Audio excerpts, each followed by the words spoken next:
하이드베르크 요리문답 6주일 16문에서 19문이에요.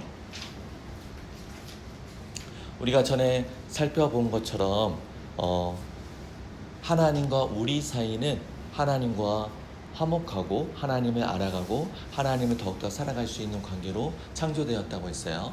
그런데 태초의 사람이 하나님께 불순종해서 하나님과 관계와 교제가 단절됐다고 했어요. 그래서 사람들은 하나님을 더 알 수가 없어요. 하나님을 사랑할 수 있는 마음도 없어요. 하나님의 말씀에 순종할 수 있어요, 없어요? 없어요. 그러한 상태에서 살아가는 사람들은요, 매 순간순간 하나님에 대해서 무엇을 짓게 되죠? 죄를 짓게 되죠. 그러면은 하나님이 죄를 지은 그 모든 사람들에 대해서 그럴 수도 있어, 그렇게 하실까요? 아니면은 공의로 심판하실까요? 공의로 심판하시겠죠.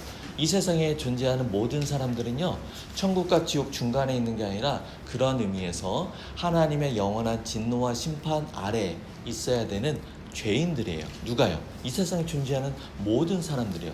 그러면 그 인생에 소망이 있어요, 없어요? 있을 수가 없어요. 나아가고 싶어도 나아갈 수가 없거든요. 그런데 하나님은 공의의 하나님이기도 하지만 은혜와 사랑의 하나님이시기도 해요. 그래서 하나님께서 이 죄와 비참한 가운데 있는 사람들을 건져서 구원해 주실 계획을 세웠어요.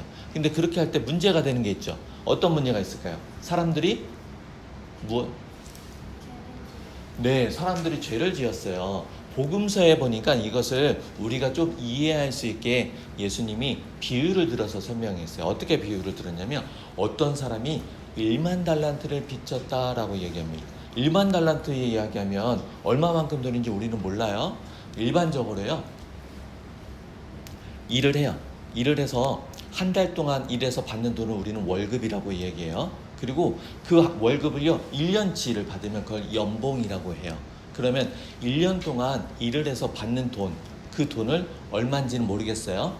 일반적으로 보통 사람들, 그때 당시 보통 사람들이요, 1년 동안 열심히 일해서 모은 돈, 안 썼어요. 일해서 번 돈, 1년 동안 번 돈. 근데 그 돈을요, 15만 년 동안, 몇 년이요? 15만 년 동안 모은 게 1만 달란트예요. 모을 수 있어요, 없어요? 15만 년 동안 모을 수 있어요? 모을 수가 없어요. 사람이 그렇게 살 수가 없어요. 그죠? 우리가요, 하나님께 죄인이라고 해요. 하나님의 공의로 영원한 진노와 심판 가운데 있다고 해요. 그러면 그게 얼마만큼 심각한지 잘 모르겠어요. 똑같지는 않아요. 조금 우리가 이 정도나 되려나? 라고 이해할 수 있는 게, 우리가 갚으려고 하면요, 하나도 안 쓰고요, 15만 년 동안 열심히 일해서 갚아요. 그럴 수 있어요, 없어요? 그러면요, 이 죄인하고요, 심판자이신 하나님 사이에 있는 존재가 있어요. 어떤 존재냐면 중보자라고도 하고요, 구속자라고도 해요. 중보자는요, 하나님 저를 봐서요, 이 사람 용서해 주세요 라고 얘기하는 거예요. 그런데 모든 사람들이요, 하나님께 그렇게 빚진 자고 하나님께 심판을 받아야 되는 사람이에요. 그죠? 여러분의 아빠도 그렇고 엄마도 그렇고 모두가 그래요. 그런데 하나님 저를 봐서 이 사람 용서해 주세요 라고 할 수 있는 사람이 있을까요, 없을까요? 없어요. 그런 중보자가 없어요. 그래서 우리 지난 시간 어떤 중보자냐면 의로운 중보자, 하나님께 심판을 받지 않는 의로운 사람, 그리고 동시에 하나님. 왜 하나님이라고 할까요? 이 사람을 용서해 주세요 라고 하려면, 용서해 주려면 이 사람의 지은 빚을 갚아줘야 되잖아요. 이 사람 대신 그 영원한 진노와 심판을 받아야 되잖아요. 아까 우리 돈으로 생각해 보면 15만 년 동안 벌어야 되는 돈을 누가 그렇게 벌 수 있어요? 못해요. 하나님은 하실 수 있겠죠. 그래서 하나님과 우리 사이에 나를 봐서 용서해 주세요 라고 이야기할 수 있는 중보자이거나, 아니면은 우리들의 죄를 대신 감당해 줘, 제가 갚아줄게요, 내가 그 진노 심판 내가 대신 감당해 줄게요 라고 얘기할 수 있는 구속자. 중보자나 구속자는 사람이면서 하나님이어야 한다 했어요. 근데 다른 소나 가축으로 안 되고 왜 사람이라고 했어요?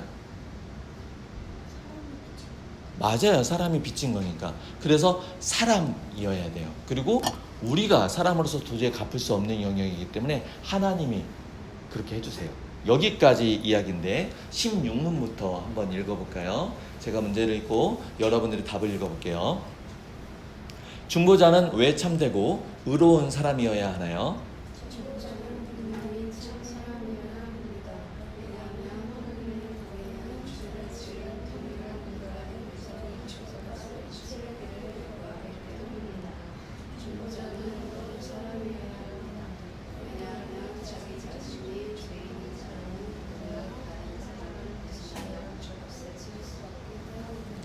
중보자는 왜 동시에 참 하나님이어야 하나요?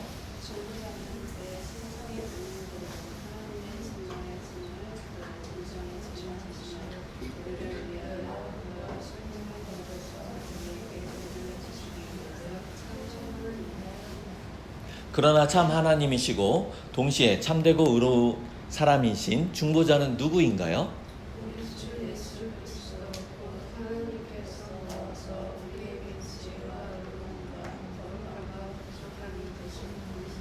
네, 그래서 우리가 하나님께 나아가는데 예수 그리스도 말고 다른 길이 있어요, 없어요? 다른 길은 없어요. 우리가 하나님과 사람 사이에 그 영원한 진노와 심판을 받아야 되는데 그것을 대신 감당해 줄 수 있는 다른 구원자가 있어요, 없어요? 없어요. 오직 예수 그리스도예요. 근데 이러한 것을요, 어떻게 여러분들은 알고 있나요? 이 사실을 어디에서 아나요? 19문 답을 한번 읽어볼게요. 자, 시작.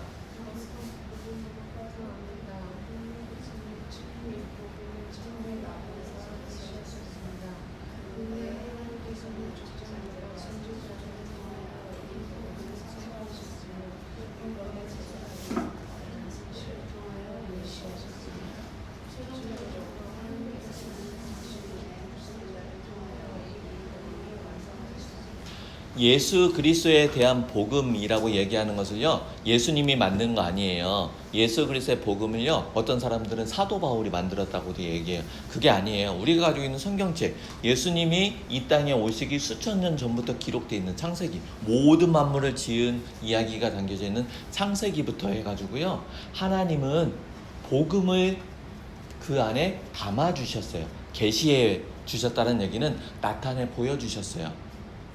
아담과 하와 이야기부터 아브라함 이야기부터 선지자와 예언자가 나오고요. 이스라엘이 하나님께 대하여서 순종하기도 하고 불순종해서 진노의 심판을 받기도 하고 그런 모든 역사가 담겨져 있는 것 같은데 이 구약 성경 안에는요. 하나님께 제사 드리는 것도 담겨져 있거든요. 그 제사에 담겨져 있는 것까지도요.